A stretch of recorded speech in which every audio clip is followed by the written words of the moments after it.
नमस्कार,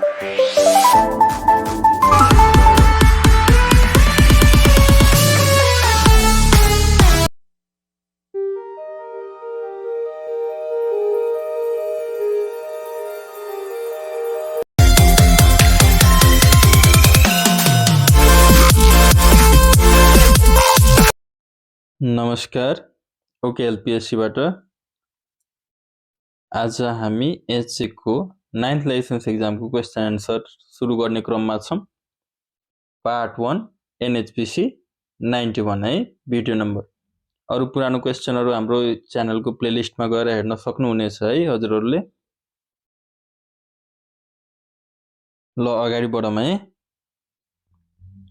ल available in PDF old क्वेशनहरु हाम्रो पीडीएफ मा अवेलेबल छ।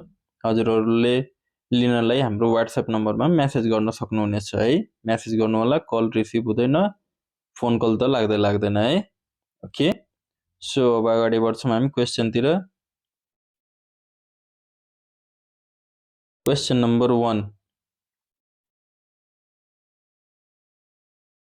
अहिले हामी 9th लाइसेन्स एक्जामको क्वेशन एन्सर तिर छौं है। Incubation period of filariasis is 1 to 1.5 years, 2 to 8 years, 2 to 10 days, 2 to 3 weeks के हुन्छ? यो फिलारियासिसलाई हामीले हात्तीपाले पनि भन्छौं है। पहिला बीचमा एकचोटी चलेको थियो नि, टन्नै चलेको, त्यसपछि भ्याक्सिनहरु सबै भयो है, ट्रिटमेन्टहरु सुरु भयो अनि त्यसपछि अहिले कन्ट्रोलमा थियो है। अब डाटा अहिलेको मैले हेरेको छैन, त्यही पनि पहिला भन्दा त कन्ट्रोलै छ, नत्र पहिला त कस्तो 81 फैलिएको थियो हैन। सो अब आन्सर हेरौँ हामी। Answer is a 1 to 1.5 years incubation period हो है। आईपी भनेको इन्क्युबेसन पिरियड अफ फिलारियासिस भनेर हो। ल अगाडि बढ्छौं हामी। Question number 2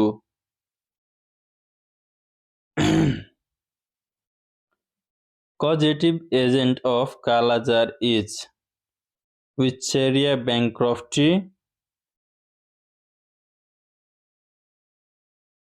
Leishmania donovani, Nigeria, none of the above के हुन्छ? हुन त हुन्छ यहाँबाट एउटा कुनै हैन र।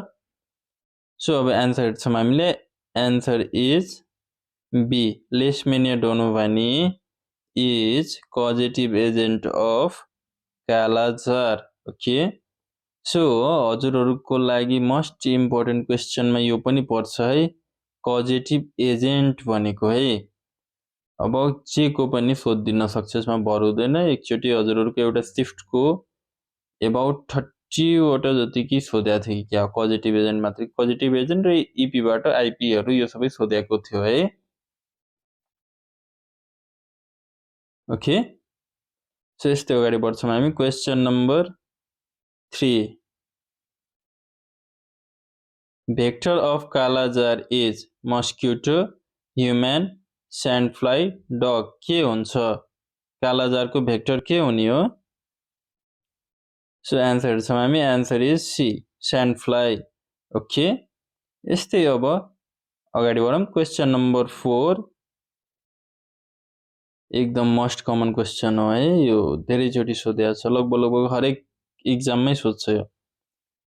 Koplik's spot seen in filariasis, Kala-Jar, gonorrhea, measles के हुन्छ? So answer is D measles। Okay, यस्तै अगाडि जान्छौं हामी। Question number 5 gum bleeding is due to deficiency of vitamin E, vitamin A, vitamin C, vitamin D।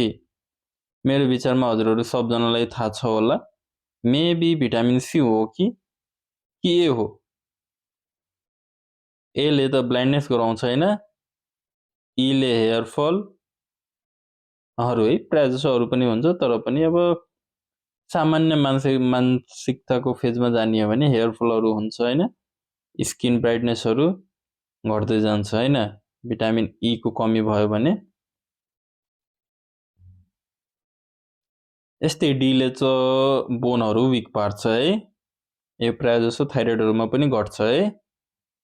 So अब answer हेर्छौँ हामी, answer is C नै हो है। Answer is C. यस्तै अगाडि बढौँ, question number 6। Incubation period of gonorrhea is 1 to 3 years, 1 to 7 days, 1 to 8 weeks, 2 to 3 months. के हुन्छ? सो एन्सर हेरौँ हामी, answer is B 2 to 7 days. Okay, so यस्तै अगाडि जान्छौँ हामी, question number 7। Causative agent of tetanus, Clostridium tetani, Plasmodium staphylococcus, Streptococcus.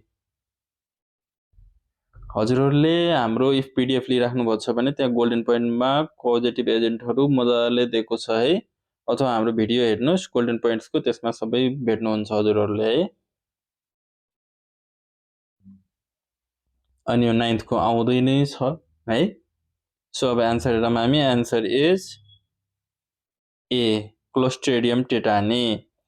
केही कजेटिभ एजेन्टको cause चाहिँ डिजिज र उसको कजेटिभ एजेन्टले नै थाहा हुन्छ है। जस्तो यहाँ टेटानी दिएको छ हैन,